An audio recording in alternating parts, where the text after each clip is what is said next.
download na lang ko.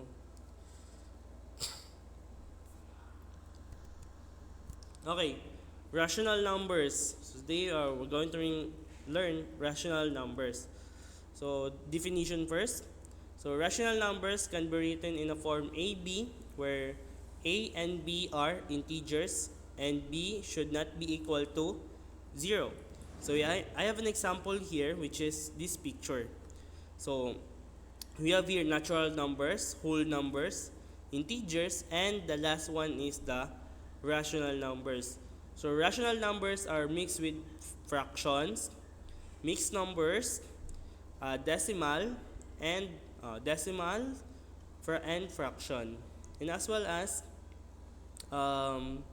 yung mga terminating and non-terminating, which we're going to discuss later. So the rest is hindi na siya rational numbers. Okay? So yan. Okay. So you have here two types of a rational number, or yung decimal, part siya ng decimal ng rational number. We have here terminating and repeating. Pag sinasabing terminating, the word is terminate, big sabihin mag-stop. So, for example, 1/2. Okay. You can put it in a calculator to try to find if it is terminating or not. You say, for example, 1/2. Okay. Click the fraction, 1/2, and click the equal. So, magsagot dyan 1/2, click yung S to D. And 0.5, so nag-stop siya sa 5 lang, and the answer is 0.5, and that means that hindi na siya nag-continue, so this means this is terminating. Another example, we have 3/4. Okay, i-click the equals and S to D, 0.75, so nag-stop siya sa 75 lang or sa 5. So this is terminating. And the same as 1/8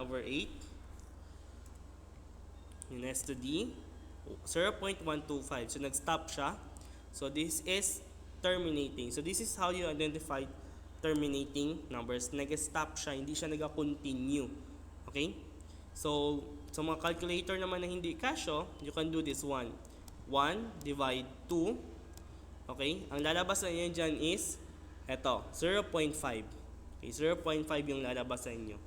Okay, the same as the other. 3 divide 4.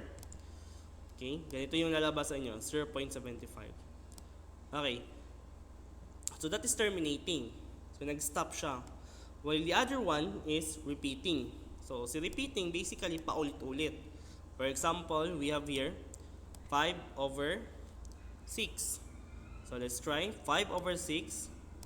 Okay, in the calculator, so 0.83. So this time sa calculator ko nag-stop siya ng 3. Pero kung makikita nyo, merong guhit sa taas ng 3. Pag may ganyan na symbol, it means that is repeating. Paulit-ulit, hindi yan siya nag-end. Okay? The same as this one. 1/3. Okay, si 1/3 is the same lang. Mayroon siyang nakalagay na 3. Okay, 3 siya nag-stop, pero yung taas niya is may bar. So it means this is a repeating fraction and repeating decimal. Dalawa yan sila. This is 1/2 or 0.5, that is terminating. Na 1/2 is a terminating fraction. 0.5 is a terminating decimal. While dito naman 5/6 is a repeating fraction. And 0.8333, that is a repeating decimal. So that's how you identify terminating and repeating. So for example, this one, identify if it is terminating or repeating. So just put in the calculator 87/100. Okay, or we can use this one, 87 divide 100, and click S to D. So, nag-stop siya sa 87, sa 7 lang, it means this is a terminating. Okay, next. So, this one, ang gawin natin dito, since this is a mixed number, 82 plus, okay, we have 1 divide 4. Okay, the answer is 82.25. And again, nag-stop na naman siya. So that is a terminating. Okay, next. 2 divide 9. Okay. 2 divide 9 or 2 over 9. We have 0.2 pero may nakalagay na bar sa taas ng 2. It means, pag may nakalagay na bar again, that is repeating. So, number 3 is repeating. Another example, 7 divide 9 or 7 over 9, like yung S to D. And 0.7, pero yung 7 may nakalagay na bar. It means this is a repeating fraction or decimal. So, ito yung definition niya. So, we have here terminating, number 1, number 2, terminating, 3 and 4 are repeating. So, you can try this on your calculator and tingnan nyo kung ano yung maglabas sa inyo. Okay, marami pang mga terminating and repeating decimal and fraction na makikita online. So, just search na lang. Okay, so I have here a problem. So, this is conversion problem, no? So, you have 5 hours to complete your homework, and you have already used 2 hours. So, what percentage of your time have you used? Okay. Okay. So, to use this one class, madali lang ito. Gawin na natin siyang fraction. So, first is, ganito. Okay, always yung maliit na number is numerator. Always yung malaki na number is denominator. Kaya siya 2/5. And, if you put this in calculator, okay, 2/5, click yung S to D, in decimal, that is 0.4. Sa mga hindi kasyo, you can use divide. At ang lalabas sa inyo is 0.4. 2 divide 5. Now, how to convert this into a percentage? Okay, kasi hinahanap dito is percentage, not decimal. So, gawin niyo 0.4 times 100. Okay, 0.4 times 100. You hit enter or equal. The answer is 40. At saka, kung ganyan ang lumabas, lagyan lang siya ng percentage symbol o percent symbol, and yun yung answer nyo, 40%. Okay. So, for example, dito tayo. Okay, Apollo has finished 80% of his homework. What fraction of his homework is still left to do? So, percentage to decimal. So, gawin mo lang dyan, 80 divide 100. And that is 0.8. Okay? 0.8 ang lumabas.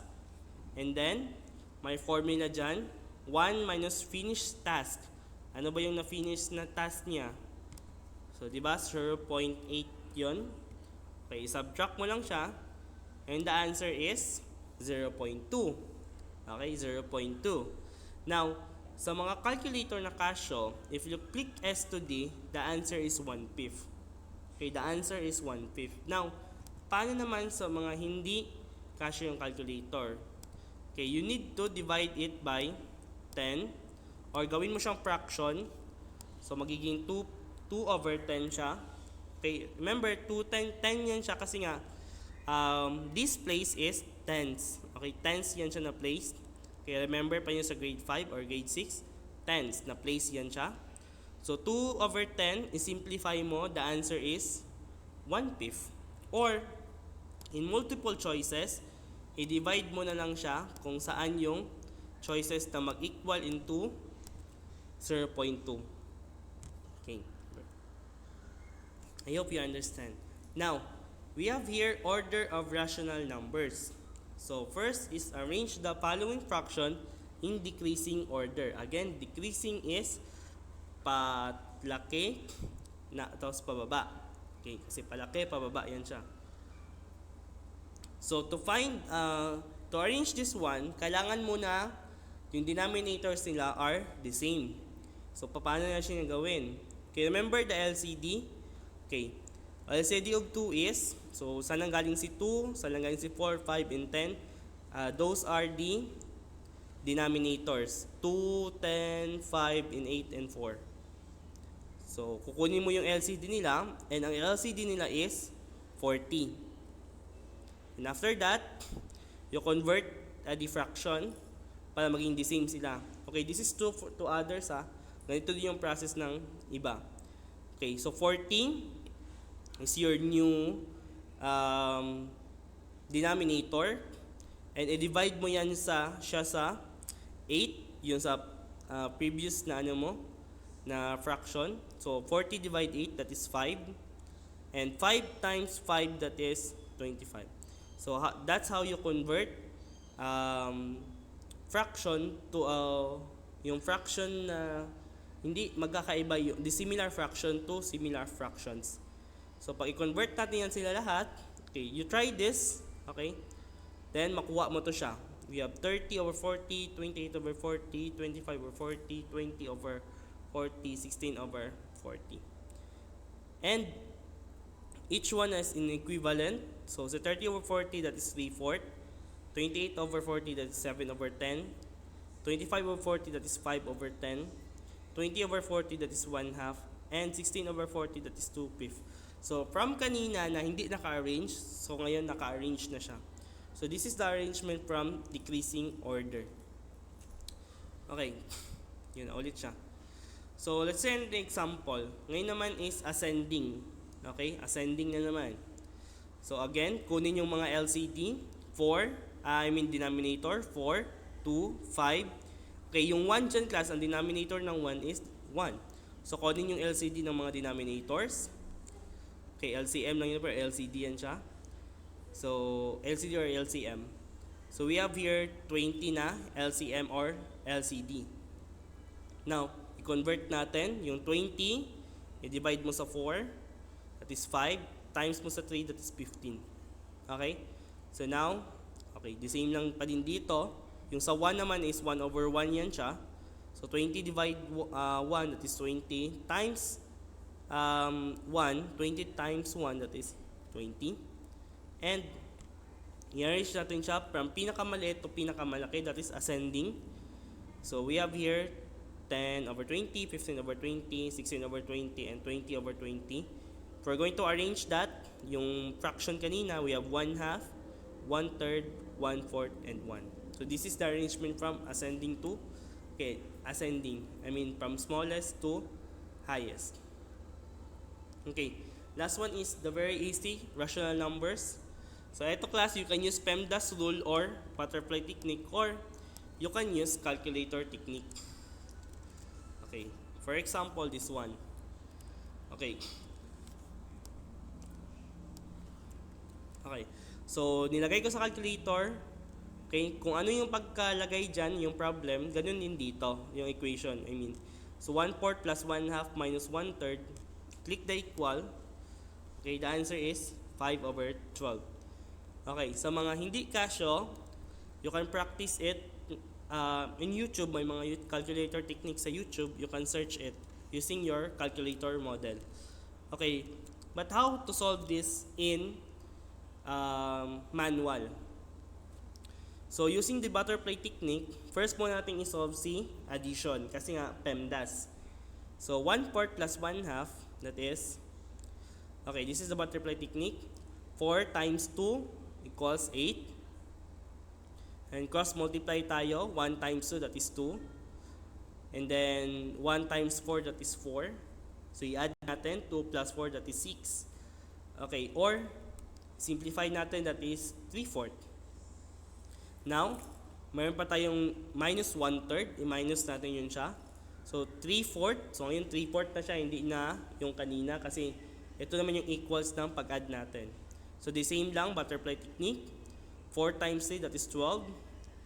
And cross multiply, 3 times 3, that is 9. 1 times 4, that is 4. And we subtract it, the answer is 5 over 12. The same sa calculator. So if I were you, you need to learn your calculator. And for the last one is converting repeating decimal to fraction. So this one is may mga palatandaan ako nilagay dito. So pag 66666 ganyan na ganyan siya. Pag isa lang na number, yung isa dyan kunin na natin, that is tens. Ito naman is Kasi isa lang man siya nagulit-ulit, isang number lang. Compare natin dito, 121, 212, 121, 212, yan. Kunin natin yung first na 121, that is hundreds. Next is, itong,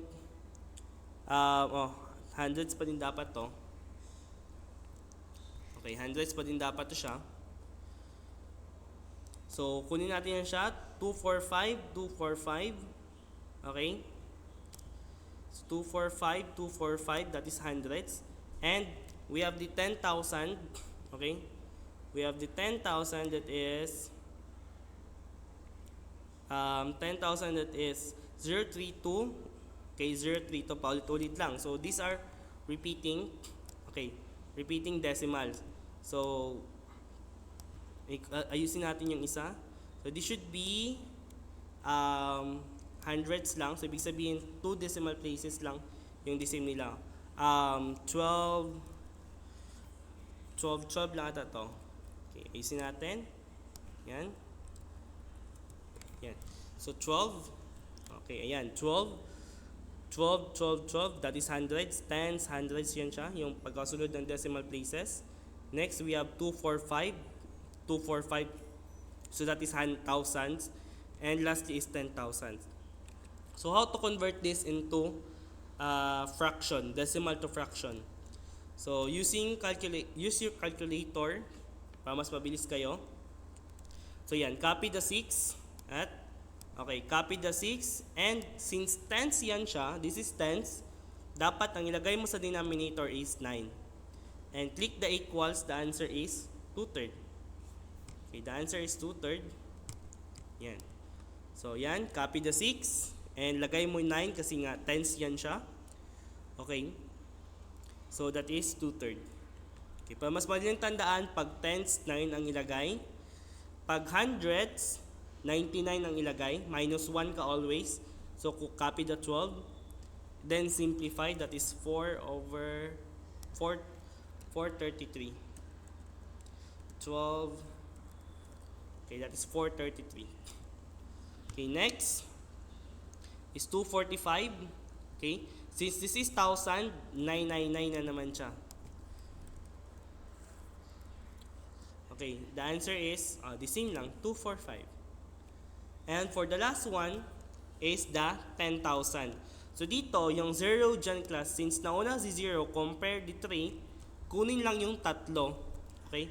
Kasi in calculator, if you write it lahat, then, okay, remember, 10,000 yan siya, 4 na 9.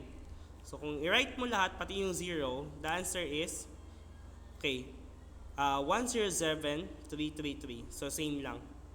Okay. So in Monday, in next days, we practice calculator techniques. So that's all for the rational numbers.